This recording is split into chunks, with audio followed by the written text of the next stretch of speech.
We need your support. Click the like buttons below. Now onto the video. Welcome to readtheticker.com. If you're a Wyckoff trader, quite frankly, we all should be Wyckoff traders. You own the business of trading cause and effect. Just a reminder of cause and effect. It is the law of cause and effect. In order for there to be an effect, there needs to be a cause. The effect will be in direct proportion to the cause. Best price moves occur when there has been enough time to allow for a period of accumulation or distribution. And basically we have a nice little consolidation, momentum ending, momentum a bit confused, the momentum building up a bullish.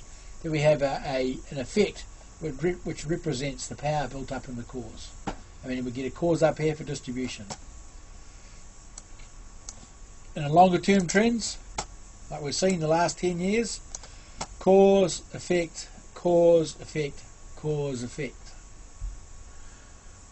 This is very relevant in the SP 500.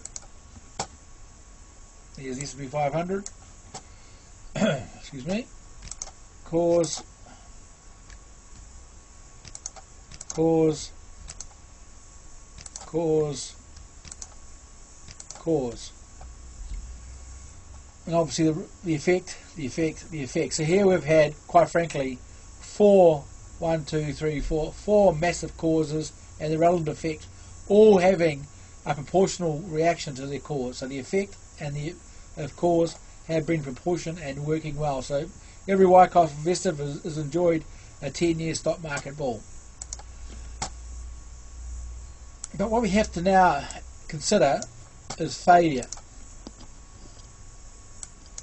Here we have cause, effect, cause. The effect starts off when we get a big massive sign of weakness. Or in a bullish case we get a cause, a bearish case here we get a cause and a breakdown and I get a sign of strength. Now if we go to the current situation, we've had a big cause, a breakup, and then we've had a massive sign of weakness. At the moment it's a pending, I would say it's a minor sign of weakness because it could actually quite easily form on support here, base out for 2 or 3 to 6 months and then continue higher. But it is definitely a volatility shock. It's a shock to momentum. It's a sign of weakness in a minor sense. It's not a major panic. Oh, obviously it was very quick in one day. Now I'm ignoring what the central bankers can do. I'm ignoring what all the I'm just looking at how price, demand and supply is looking at. At the moment it's a minor weakness, rather a volatility shock, and quite frankly we could actually quite see this stabilise over the next 2 or 3 months and then continue higher. But if it continues to go down, it penetrates the body of the cause from which it came, so it penetrates this area here, say 2700 or what have you, then you have to say this is a complete momentum shock, a complete breakdown of the cause, the effect has failed, and then you would have to suggest that it might take a bit more than 3 to 6 months. It might even take a year or two, a year or a bit, and even quite frankly it could be quite bearish. So at the moment, if we stay above 2800 on the SP 500, we've got plenty of reason to believe that this is just a test of the cause, a rather violent one, a rather shock to momentum, and we'll have to see what happens. But we do have to understand also from our blog post, I've got a situation here which highlights the weakness in this effect here was highlighted by the lack of margin movement. That's NYC margin movement in the stocks. Normally when you have a breakout up here, the NYC margin confirms higher highs. It is a monthly data, but it just means people are borrowing more money to go long. For example, here we had a situation here where the NYC margin dropped off, but a confirmation did come. Okay, so right around here there's no rally. See, everything went up, but no rally confirmed it.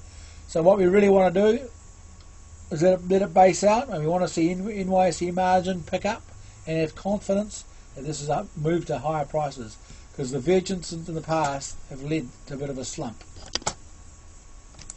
As I've noted here, events change the cycle 2001 we had 9/11, bit of a volatility shock, a recovery, and then the reality sunk in.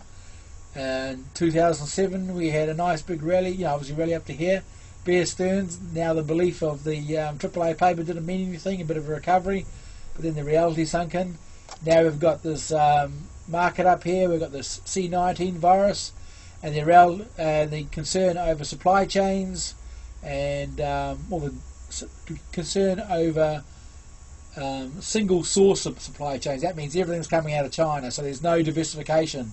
It's like you've got a supply chain in Mexico, China, and Canada. You've only got one source, so that breaks it up. Typical greed, of course. You know, Apple make only everything in Asia, around that area. So therefore, supply chain breaks down. What are you going to do? You can't. You know, you don't have a backup. So we might have a situation where this might hurt the economy, hurt sales. I understand 40% of all revenue for SP500 company comes out of rest of the world, and as we know, Apple and Microsoft, and I think a few other companies are heavily reliant on their supply chains. And quite frankly, if Apple collapses, Apple goes down, and maybe Microsoft sink, and a few other supply chains will wobble, you might get a 20 to 30% correction, which would be normal, a bit of a shock to the system, but we have to wait and see how this plays out. On the other hand, of course, they can go full Japanese and buy everything up, the central banks, but I don't think that's going to happen, because the Fed has only got a certain amount of ammunition. They're going to unload all the ammunition now. Well, what are they going to have in the recession? But anyway, that's digressing. We have to wait and see. That's why we've got 2 or 3 months of working out what's going to happen. At the moment, we have a cause with an effect, suffering a volatility shock. So as I said before here, cause and effect, we understand it, things can break down. Members of the RTT Plus can go through and read all this and study that. This is the pattern we watch here, and we use our tools. Now something a bit exciting happening in the Forex markets. Here we have the euro.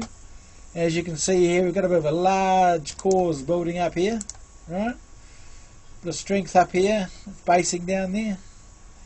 So this continues high. This is based on if they can get the US dollar down. This will help, you know, gold and other anti-dollar trades. Momentum is starting to warm up, but we're not quite there yet. So it's one to watch. Bit of some strength up here. You could never pick that, of course, but I'm just sort of saying this is what happens at the outer ranges. Momentum picking up, so I suggest we watch the cause building up in the euro. Give it a couple more months. And we might see a rally in the euro on the basis of the US dollar being forced down as a stimulus for the US stock market. Have to wait and see, but it's a cause and effect. We've just suffered a stock market volatility shock, which allowed the cause to be tested. Now we're waiting to see the minor sign of weakness in stocks. That's the minor sign of weakness. Because it is weakness, even though it's come down to test. We just want to see how damaging that's going to be. We want it to base out above 2800 and hopefully continue higher. A similar pattern that happened recently in the stock. Let's go to Walmart. I know this happened in Walmart since we're here.